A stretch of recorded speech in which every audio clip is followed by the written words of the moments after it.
Hello বন্ধুরা, আসসালামু আলাইকুম। আমি আজকে রান্না করব চিকেন তেহারি। চিকেন তেহারির জন্য এখানে নিয়ে নিয়েছি 1 কেজি পরিমাণ মাংস। এখানে দিয়ে দিলাম পরিমাণ মতো লবণ। এবার দিয়ে দেব ঝালের গুঁড়া, তারপরে দেব লেবু। লেবুটা চিপে দিয়ে আমি ভালোভাবে মেখে নেব।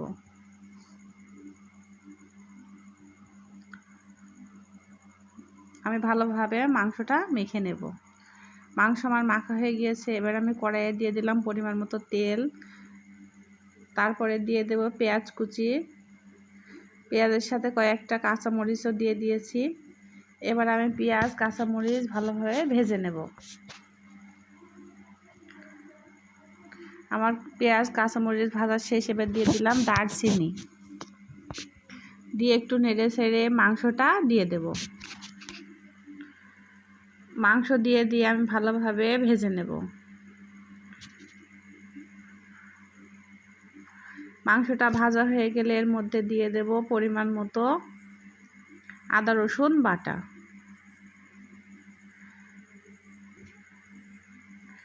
আর 2 টেবিল চামচ আদা রসুন বাটা দিয়ে দিলাম। দিয়ে এবার ভালোভাবে মাংসটা নেড়ে নেব। মাংসটা ভালোভাবে নেড়ে চেড়ে নিলাম। নিয়ে এবার দিয়ে দেব জিরে বাটা,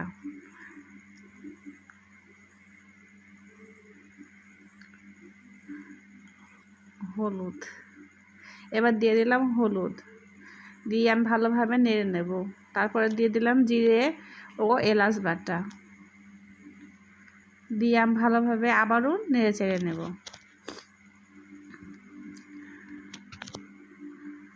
ভালোভাবে নাড়াচাড়া করে নিলাম।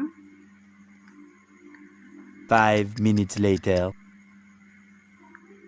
এবার আমি দিয়ে দেব অল্প পরিমাণে পানি।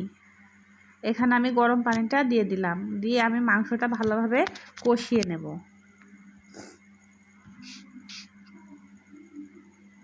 আমার মাংস কষানো শেষ। এবার মাংসগুলো আমি সব তুলে নেব। সব মাংসগুলা উঠিয়ে নিলাম। এবার আমি এই মাংসের মশলার মধ্যে দিয়ে দেব চাল। আমি আগে থেকে পোলাও চাল এবং মুগের ডাল ধুয়ে রেখেছিলাম। মুগের ডালটা ভেজে নিয়ে ধুয়েছি। এবার আমি চালটা ভালোভাবে নেড়ে চেড়ে ভেজে নেব। এবার দিয়ে দিলাম পরিমাণ মতো লবণ। লবণ দিয়ে আমি ভালোভাবে নেড়ে চেড়ে নেব। তারপরে দিয়ে দেব কয়েকটা কাঁচামরিচ। কাঁচামরিচ দিয়ে আমি আবারও নেড়ে চেড়ে নেব। তারপর আমি দিয়ে দেবো কিছুটা তেল।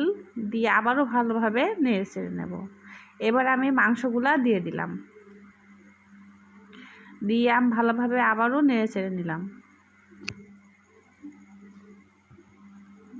5 minutes ভালোভাবে later. নেড়ে চেড়ে নিয়ে এবার আমি গরম পানি দিয়ে দেব। গরম পানি এখানে আমি পানিটা মেপে রেখেছি। মেপে গরম করে নিয়ে ঢেলে দিলাম। এবার আমি উপর থেকে ভাজা মশলাটা দিয়ে দিলাম। দিয়ে এবার আমি নেড়ে 5 চেড়ে দেব। minutes later. দিয়ে আমি ঢাকনা দিয়ে ঢেকে দেব। এবার ঢাকনা খুলে দেখুন বন্ধুরা আমার তেহারি রান্নাটা কেমন হয়েছে। এবার উপর থেকে পেঁয়াজ বেরেস্তাটা দিয়ে দিলাম। এবার আমার তেহারি রান্না শেষ। দেখুন আমার তেহারি রান্না কেমন হয়েছে। আমার তেহারি রান্নার রেসিপি যদি ভালো লাগে থাকে অবশ্যই একটা লাইক সাবস্ক্রাইব করে